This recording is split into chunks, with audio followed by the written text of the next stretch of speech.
Olá, galerinha, tudo bem com vocês? Tudo bem? Espero que vocês estejam bem, estejam tranquilos, que tenham gostado da aula anterior. Na aula passada nós estudamos um pouquinho ali da consolidação do poder da monarquia inglesa e da monarquia francesa. Encerramos a aula falando sobre a consolidação da monarquia francesa, tá? Os reis que levaram a França a se tornar monárquica e destacamos alguns feitos do maior deles, do maior dos monarcas, ele, Luís XIV, o rei Sol.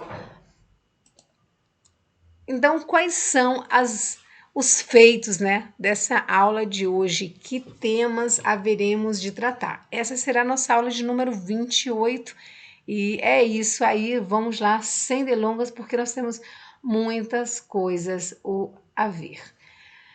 Tá, esse é o nosso roteiro, depois você dá aquela consultadinha para não perder nada. E se liga, esses temas são um pouco mais complexos, então é preciso você dar bastante atenção. Se possível, volta na aula, faz pergunta no fórum e a gente vai discutindo isso, ok?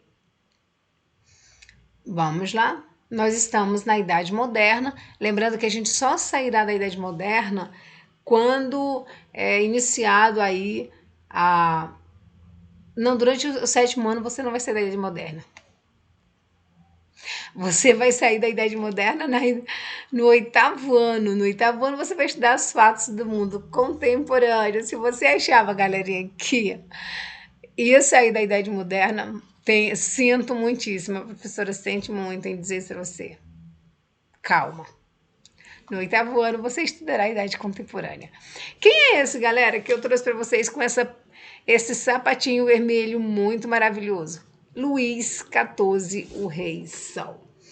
Como eu já coloquei na aula passada, o rei absolutista. Essa aula exige atenção de vocês. Quero que vocês prestem muita atenção. Já perceberam, então? Eu diminuir aqui um pouquinho, fica aqui entre vocês. Esse trecho da aula já diz respeito ao finalzinho do livro, tá? Do 7º ano, do capítulo relacionado a esse tema que estamos estudando. Lá a partir de qual página? Lá a partir das páginas 134. E aí eu quero que vocês prestem bastante atenção.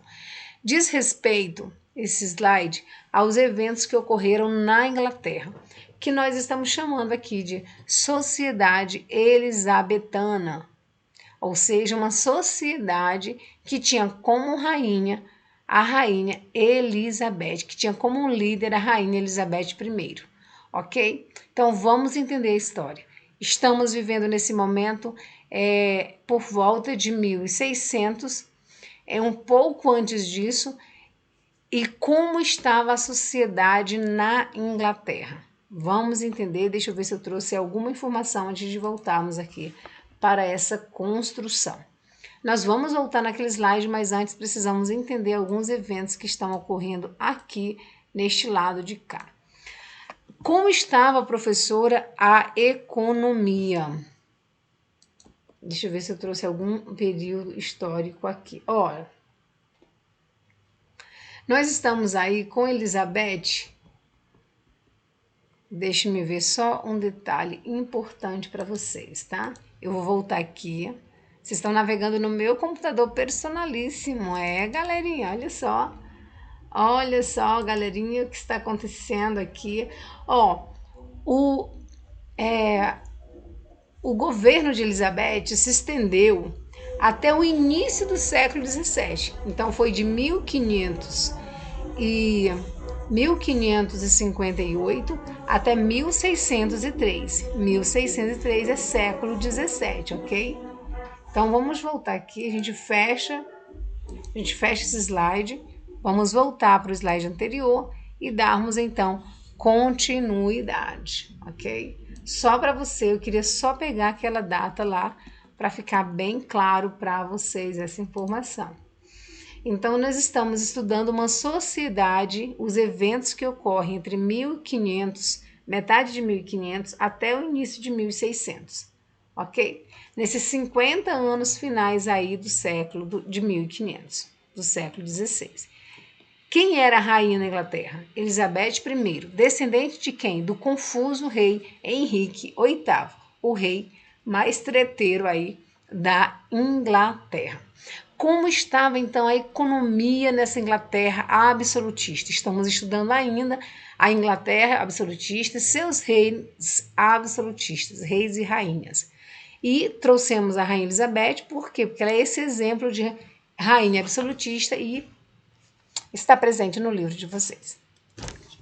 Olha só, a Inglaterra, como estava? A economia na Inglaterra ela estava presa ao campo, porém, já havia nessa Inglaterra do século XVI princípio do capitalismo. Como professora não entendi. Sim, por quê? Porque havia uma estreita relação dessa população com a burguesia urbana. Quem eram os burgueses urbanos? Os banqueiros, os artesãos, os indivíduos que tinham ofícios como advogados, professores, etc. Então essa categoria que não era nem camponesa, nem vilã, nem escrava, nem serva em algum momento, vai consolidando uma burguesia urbana. E esses princípios do capitalismo, como a figura da troca da moeda com o surgimento do banqueiro lá nas feiras medievais, vão consolidando na Inglaterra essa figura, essa ligação, esse princípio de capitalismo ligado com a burguesia. Esses são temas mais complexos que exigem de você, aluninho do 7º ano, muita atenção. E a professora está falando muito sério com vocês, tá? Prestem bastante atenção. Então, ou seja, na Inglaterra a economia estava bem, porque Elizabeth conseguiu estabelecer uma boa economia, nós vamos entender isso.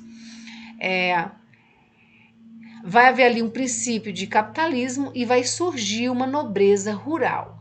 Não é exatamente que vai surgir. A nobreza, desde o feudalismo, ela sempre foi rural. Ela vivia nos feudos. A nobreza não vivia na cidade. Se recordam que vivia na cidade? Comerciantes e artesãos. Onde a nobreza vivia, professora? Nos feudos. Os feudos eram o lugar de viver, de moradia da nobreza. Essa pequena nobreza rural será chamada de gentry. Gentry. Tá no livro de vocês, hein, galerinha? Se liga nisso. Então, a pequena nobreza rural será chamada de gentry. E os pequenos e médios donos dos meios de produção, yeomen, tá? E esses caras, essas duas categorias vão ser as grandes responsáveis por movimentar a economia na Inglaterra. Ambos produziam lãs, gêneros agrícolas, tinham relação com a indústria têxtil e com o transporte naval. Bom, para a economia aumentar ainda, permanecer crescendo, havia necessidade grande de aumento da produção. E aí, porque havia uma necessidade de aumentar a produção, foi nascendo na Inglaterra um problema chamado de acumulação fundiária ou concentração fundiária. Professora, eu não entendi. Concentração de terra, ou seja, indivíduos que possuíam muitos quilômetros, largas extensões territoriais. Eu quero que vocês olhem. Para aí. Não, antes disso a gente vai. Espera. Depois eu mostro a imagem. Bom, então tá. Nós vamos ter a seguinte situação. Preste atenção, galera, para vocês entenderem essa aula, porque ela tem suas complexidades, tá? Então vamos lá. Estamos estudando uma Inglaterra do século XVI, a partir de 1500, metade de 1500, né? Metade de 1500. Na Inglaterra, nós vamos ter dois modelos de classe. Um modelo, eu vou voltar com calma para vocês entenderem. Uma nobreza rural, capitalista, tá? E uma nobreza, deixa-me voltar aqui. Nobreza rural e o campesinato. E aqui dá para ver pela foto. Nós vamos ter isso no campo. Essa sociedade elisabetana tinha essa distribuição no século XVI. No topo estavam os nobres, Abaixo dos nobres, nós tínhamos a nobreza rural, essa nobreza que eu acabei de dizer, que era feudal, que era a senhora feudal do passado, que era o senhor feudal. Abaixo dele, nós vamos ter membros do campesinato prósperos, ou seja, os principais pagadores de impostos dos reis. Abaixo deles, inquilinos e fazendeiros. Uma grande parte da população pobre, trabalhadores e trabalhadoras sem terra e moradores de rua. Isso onde, professora? No campo. Em qual período? Nos quase 60 anos que marcam efeitos da sociedade elisabetana, lembrando que ela governa por um pouco mais de 40. E na cidade, como estava distribuída essa população? No topo não eram nobres, eram quem? Comerciantes. Que tipo de comerciante, professora?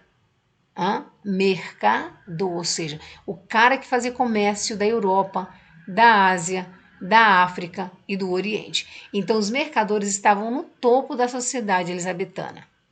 Assim como estava no topo da sociedade, por exemplo, italiana, tá? Abaixo dos comerciantes, nós temos profissionais liberais, médicos, como eu acabei de colocar, advogados e outros. Abaixo dessa categoria, nós temos proprietário de negócios, donos das oficinas, artesãos, aprendizes qualificados e trabalhadores com qualificação e desempregados. Turma, esse era o formato da sociedade elisabetana. Veja que aí tem uma mudança totalmente gigante, drástica, dramática da sociedade medieval. Você está vendo o clero no topo da sociedade? Não. Você está vendo outros aspectos? Não. Essa era a sociedade, essa estrutura foi se modificando pouco a pouco, ok? Então, no campo, nós vamos ter nobres, a nobreza rural chamada de gentry, o campesinato próspero, ou seja, os grandes pagadores de impostos. Guarda essa informação, tá? Então, ambos produziam lã e etc. A Inglaterra, como ela estava? Ela precisava continuar aumentando sua produção. E por isso houve um crescente aumento de renda e de terra na mão desse campesinato próspero, tá? Campesinato é o cara, é o fazendeiro, tá? O que vai surgir? Vai surgir um fenômeno no capitalismo, ou seja, o capitalismo da terra. A terra na Idade Média, na Idade Moderna, vai começar a ter valor capital. Por isso que a gente vai trazer a ideia do cercamento como o fim das terras de uso comum. Olha que aula fantástica, você pode colocar isso para os seus coleguinhas, porque não é todo lugar que você tem uma aula dessa, tá, galera? Agora, acompanhe essa foto com a professora. Tá vendo aqui o finalzinho? Onde a professora passa o mouse? Se você olhar com calma, você vai ver que ao final nós vamos ter o quê? Uma cerca. Ok. Cercamento. Nobreza rural. Agora volta para essa aula e eu te pergunto: como eram distribuídos os terrenos na Idade Média? Mansos nos senhorios, tá? Quais eram eles? Manso senhorial, manso servil e terras comuns? Muito bem. Os ingleses, olha isso, membros do campesinato próspero, ou seja, camponeses que no passado muitos deles foram até servos medievais, vão começar a entrar num processo de cercamento. De que terra, professora? Foi a fada do dente que deu essa terrinha para eles. Eles vão precisar jurar fidelidade para alguém? Não. Vão começar a entrar, a Inglaterra vai entrar num processo de cercamento de terra. Quais terras? Terras de uso comum. Aquelas que nós estudamos, que todo mundo podia pescar, plantar, colher, etc. Galera. Então, o campesinato próspero vai começar então a fazer o quê? Cercamento. E aí as terras de uso comum desaparecerão, que era uma herança feudal. E o que vai acontecer com o povo que vivia, que trabalhava nessas terras? Vão migrar para a cidade. Então a Europa vai viver um processo migratório tão grande quanto aquele lá vivido em Roma. Provocado por quem, professora? Provocado pelo fim das terras de uso comum que o campesinato próspero cercou e disse: agora é minha. Viu o carinha com a arma? Bom, e o que vai acontecer com as cidades? Problema. As cidades ficarão cheias, haverá então problemas sociais, problemas de todos os tipos. Mas seguimos então com nossa história, que nós já estamos com 15 minutos de aula. Compreendeu? Por isso que é importante, é interessante entender as coisas. Professora, para mim não tinha sentido nenhum em estudar por que razão que as terras do feudalismo eram chamadas de mansos comuns, terras comuns. Essas terras foram transformadas, foram usurpadas, né? E aí, na Inglaterra, também de Elizabeth, vai surgir uma corrente religiosa, resultado da reforma protestante chamada puritanismo. O puritanismo não condenava a riqueza material. Os puritanos, eles vão dizer que ter dinheiro era graça, era o sinal da graça de Deus. Aí eu pergunto para vocês, quem é que dessa população aqui vai aderir ao puritanismo? Nobres? Nobreza rural? Campesinato? Inquilinos sem terra? O campesinato rural e próspero vão aderir de unhas e dentes, aqui ó, ao puritanismo. E aí essa adesão da burguesia e do campesinato vão fortalecer o puritanismo. O puritanismo é uma religião que vai surgir e vai ser contra quem? Contra o rei. Olha que treta na Inglaterra. Vai ser contra o rei. Então, os anglicanos rejeitavam a igreja fundada por Henrique VIII, a igreja anglicana, cujo chefe era o rei ou rainha da Inglaterra. O que vai acontecer então? Os campesinos vão entrar em disputa com o rei. Nesse momento da história, no livro de vocês está trazendo Revolução Puritana, o cara que está governando agora já não é Elizabeth, é Carlos I. Elizabeth era anglicana, Carlos I é católico. E Carlos I vai tentar fazer o que fez Henrique VIII, ele vai tentar aumentar os impostos, ele vai tentar fazer o que fez o rei João Sem Terra, aumentar os impostos e declarar guerra por livre vontade. E o parlamento vai dizer, não, você não vai fazer isso. E o rei vai dizer, eu vou fazer. E o que eles vão entrar em guerra civil. Por quê? Porque o rei vai perder nessa disputa de poder. E dentro do parlamento, como que essa guerra vai surgir? Porque dentro do parlamento vai surgir uma figura puritana radical, oriunda do puritanismo radical. Ele era um nobre campesino, puritano, e vai se mobilizar e mobilizar todo o parlamento contra Carlos I. Carlos I, rei da Escócia, da Inglaterra, da Irlanda. E aí, dessa disputa pelo poder, né, vai surgir o grande opositor dele chamado Oliver Cromwell. Oliver Cromwell será o mais radical puritano da história e o líder da oposição ao rei absolutista Carlos I. E o que Oliver Cromwell vai fazer? Vai colocar o parlamento contra o rei, levando inclusive à execução do rei absolutista. Você já pensou numa coisa dessa? Um rei absolutista inglês ser decapitado? Certo, foi decapitado. Oliver Cromwell foi além. Ele faz o quê? Olha só, nós vamos já chegar nessa fotinha dramática. Então, olha só, Oliver Cromwell vai levantar-se, vai entrar em disputa com o rei sairá derrotado. Oliver Cromwell é parte dessa nobreza campesina, proprietário, puritano, líder da oposição, vai obter apoio do parlamento e vai levar o rei Henrique Carlos I à condenação por degolamento. Ok? Quem é então essa carinha na fila do pão? Ele se intitulou Lorde. Ele não era Lorde, ele se intitula Lorde e Protetor da Inglaterra. E ele vai fazer muitas coisas, tá? Muitas coisas até significativas para a Irlanda, para a Inglaterra. E é nesse intervalo de tempo que ele vai declarar que a Inglaterra não é uma monarquia, mas uma república. Então, por cerca de 10 a 12 anos, a Inglaterra deixa de ser uma monarquia quando Carlos I foi executado e passa a ser república. Então, quais foram os principais feitos de Oliver Cromwell? Ele consolidou seu controle sobre a Inglaterra até o final de 1648, permaneceu no poder até sua morte. No campo econômico, ele vai expandir as colônias americanas, ou seja, as colônias da Inglaterra, especialmente as americanas, aqui nas ilhas do Caribe, vai fortalecer a produção de açúcar e vai publicar atos de navegação. Tudo isso são feitos de Oliver Cromwell. E a Inglaterra, então, com esse poder, com ele no poder, vai se tornar, então, a maior... deixa eu sair aqui da frente, desculpa. A maior potência econômica do século XVII.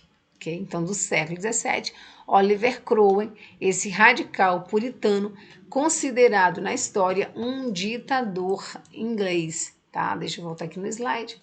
Então, Oliver Cromwell vai se tornar, então, um ditador. Ele vai se proclamar Lorde Protetor da Inglaterra, Escócia e Irlanda. Ok? Vamos avançar, então. Esses atos de navegação, todos eles fortaleceram a economia inglesa. Todos eles, nós vamos discutir em algum momento. Tá? Com a morte de Oliver Cromwell, vai subir ao poder Carlos II, filho de Carlos I.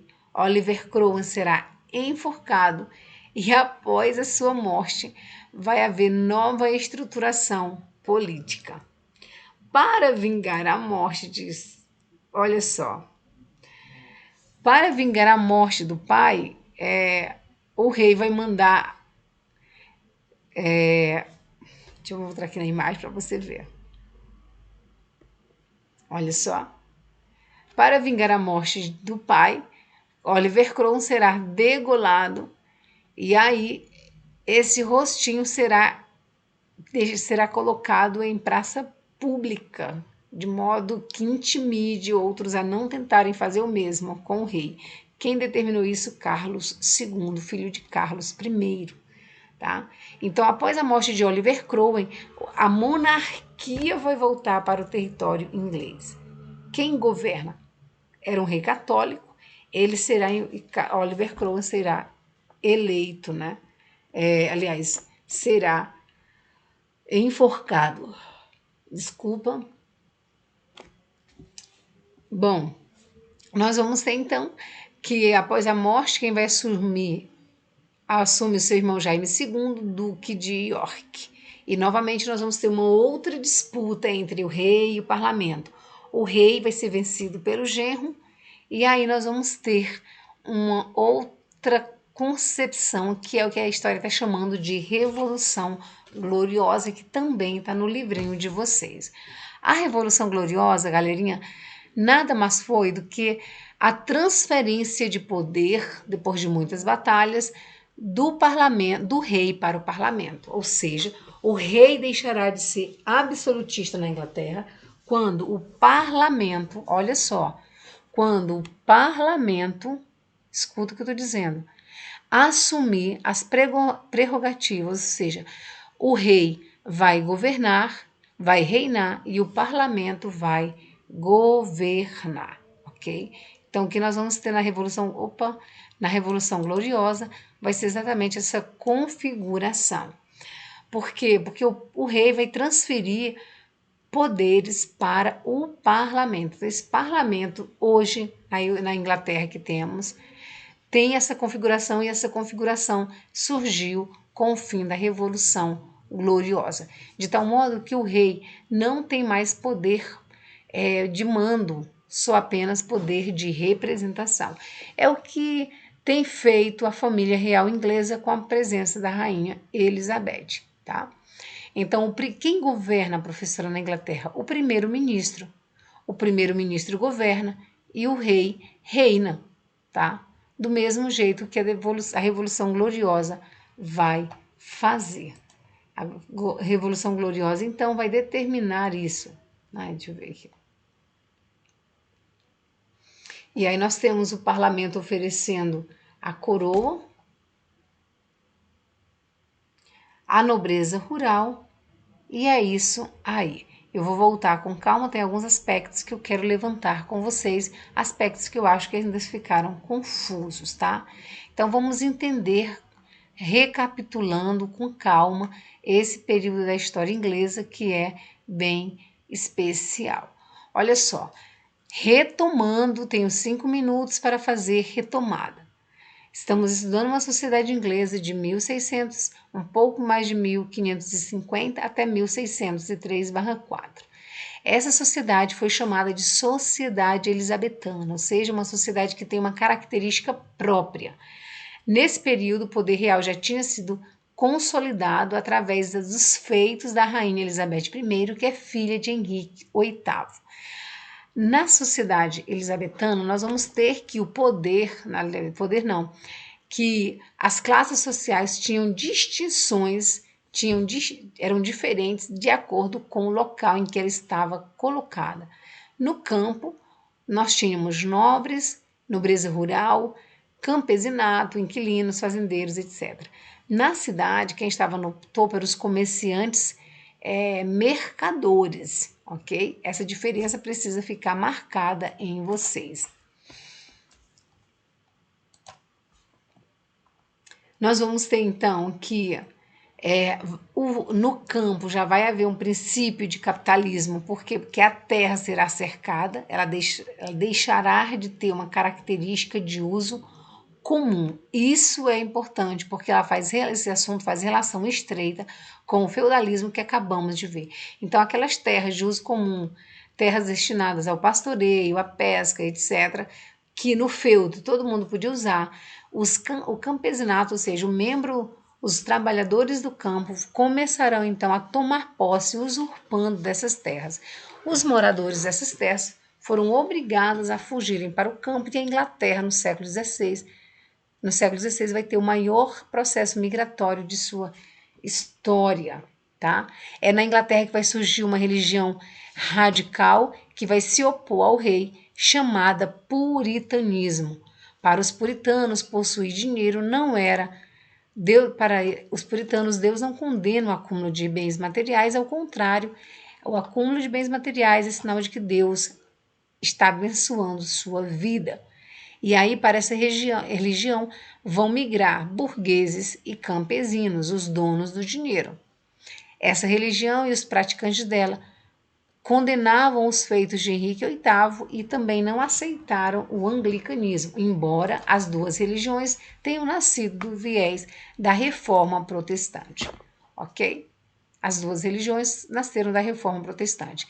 Depois de Elizabeth, vai surgir na história da Inglaterra um rei também controverso chamado Carlos I. Carlos I, diferente de Elizabeth I, esse era católico. Do mesmo, estou só retomando todos os pontos, tá, turminha? Do mesmo jeito que fez Mão Sem Terra, Carlos I tentará aumentar os impostos e o parlamento não aceitará. Dentro do parlamento tem uma figura excêntrica, uma figura polêmica, chamado Oliver Cromwell. Ele ocupa uma cadeira do parlamento porque ele era membro do campesinato nobre. Ele vai se colocar como líder da oposição, o parlamento vai apoiá-lo contra o rei, ele vai assumir o poder e vai levar o rei à decapitação. Ele vai governar por cerca de 10 a 12 anos e se tornará um ditador na Inglaterra. Porém, proclamará que a Inglaterra é uma república e não mais uma monarquia. Ele vai dissolver o parlamento algumas vezes e vai consolidar poderes sobre a Inglaterra aí por cerca de 11 anos, tá aí as imagens. Ele fará muitas coisas boas para a economia inglesa, inclusive fortalecer as ilhas, as colônias da Inglaterra aqui nas Américas,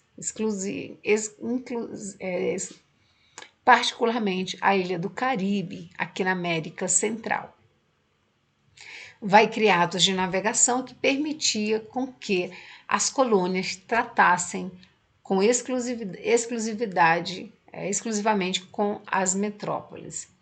Essa é uma foto bem controversa, né?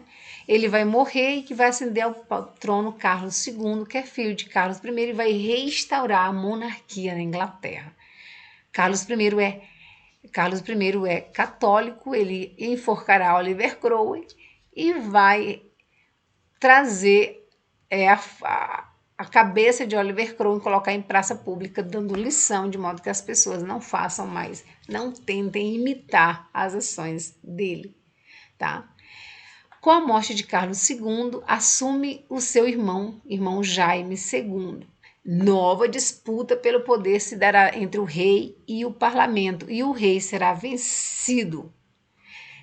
O rei sendo derrotado, quem vai governar é um rei estrangeiro e esse rei vai transferir os poderes reais para o parlamento, de modo que o parlamento tem todo o poder de governabilidade e o governança, e o rei vai apenas ser essa figura política. Tá? E é isso que nós vamos chamar na Inglaterra de revolução gloriosa, sistema que permanece até o dia de hoje. Ok?